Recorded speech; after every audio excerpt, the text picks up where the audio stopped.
Hello বন্ধুরা, আমার channel থেকে তোমাদের সবাইকে স্বাগত। সামনেই উচ্চ মাধ্যমিক পরীক্ষা। 2025 সালের উচ্চ মাধ্যমিক ছাত্রছাত্রীদের নিয়ে চলে এসেছি আমি রাষ্ট্রবিজ্ঞানের কিছু গুরুত্বপূর্ণ বড় প্রশ্ন। সেই প্রশ্নগুলি হলো 8 নম্বরের। সেই প্রশ্নগুলি 8 নম্বরের। এই ভিডিওতে যে প্রশ্নগুলি আমি উল্লেখ করেছি সেই প্রশ্নগুলি এবারের জন্য চূড়ান্ত গুরুত্বপূর্ণ। ভিডিওর শুরুতে আমি বলে রাখি যে এই প্রশ্নগুলিতে 4 স্টার দেওয়া যে প্রশ্নগুলিতে রয়েছে 4 স্টার দেওয়া সেই প্রশ্নগুলি এবারে আসবেই, কনফার্ম আসবেই। ভিডিওটি শুরু করা হোক। এক নম্বরে ক্ষমতা কাকে বলে? ক্ষমতার উপাদানগুলি আলোচনা করো। 2+6 অথবা, 1 নম্বরে অথবা দেওয়া থাকবেই, এটা প্রতিবারই থাকে। অথবা বিশ্বায়ন বলতে কী বোঝো? বিশ্বায়নের বিভিন্ন রূপ পর্যালোচনা করো। 2+6 এবারের জন্য এই কোশ্চেনটি খুবই গুরুত্বপূর্ণ, কারণ 2024 সালে এই প্রশ্নটি আসার চান্স ছিল কিন্তু আসেনি। সবাই এই কোশ্চেনটির দিকেই লক্ষ্য করেছিল কিন্তু আসেনি। আর এই কথাটি আমি বলে রাখি যে প্রতিবারই যে প্রশ্নগুলি, যে কোনো সাবজেক্টে যে প্রশ্নগুলি বারবার সাজেশন ভিত্তিক, ইউটিউব বিভিন্ন চ্যানেলে সাজেশন ভিত্তিক বা ক্লাসে, টেস্ট পেপারে রিপিট থাকে, সেই কোশ্চেনগুলি বোর্ড থেকে দেয় না।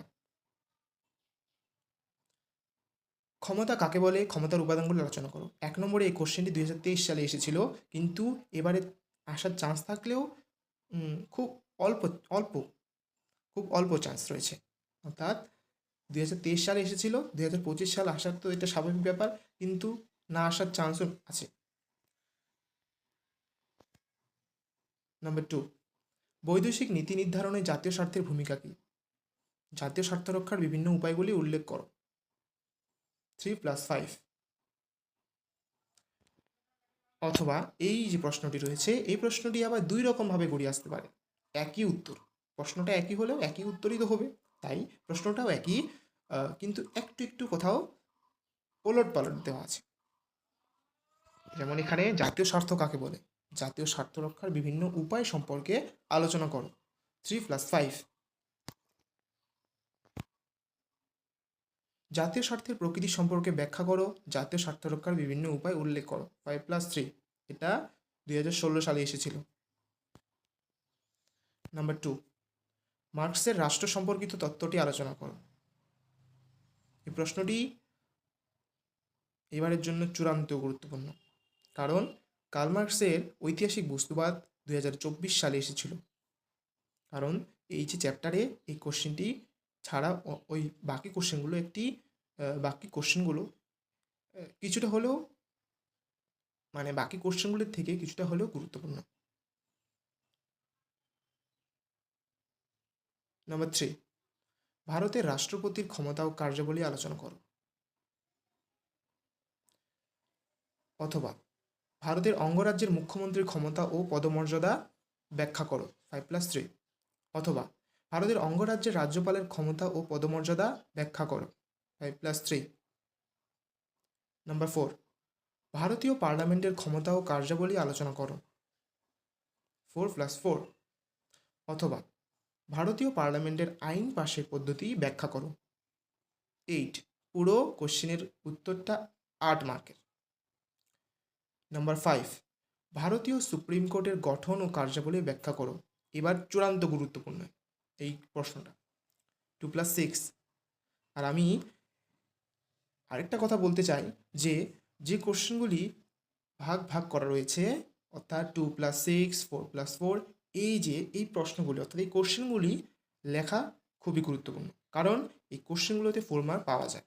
আর যেগুলিতে এই কত নম্বর এখানে, এই যে 4 নম্বরের এই যে নিচে অথবা দেওয়া রয়েছে এই কোশ্চেনটা, ভারতীয় পার্লামেন্টের আইন পাশের পদ্ধতি ব্যাখ্যা করো।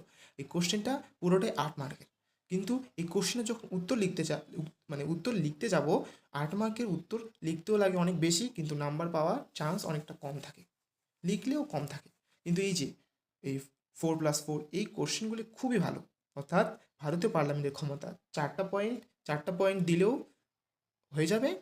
আর এদিকে সংজ্ঞা, প্রথমে সংজ্ঞা মানে সূচনা, তারপরে 4টা পয়েন্ট, তারপরে পরের প্রশ্নের কার্যাবলী আলোচনা করো।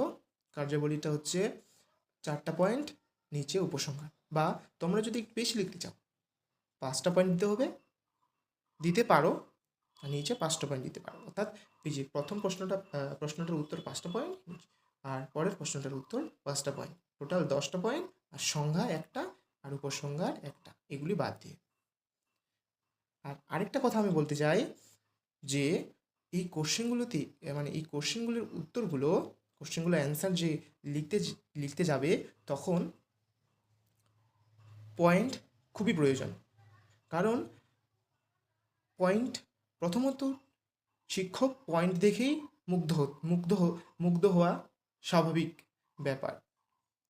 পয়েন্ট দেখলেই বুঝতে পারবে যে সেই খাতাটি, অর্থাৎ ছাত্র বা ছাত্রীর খাতাটি কতটা সাজিয়েছে। তাই বেশি না কথা বলে ভিডিওটি এবার শেষ করি।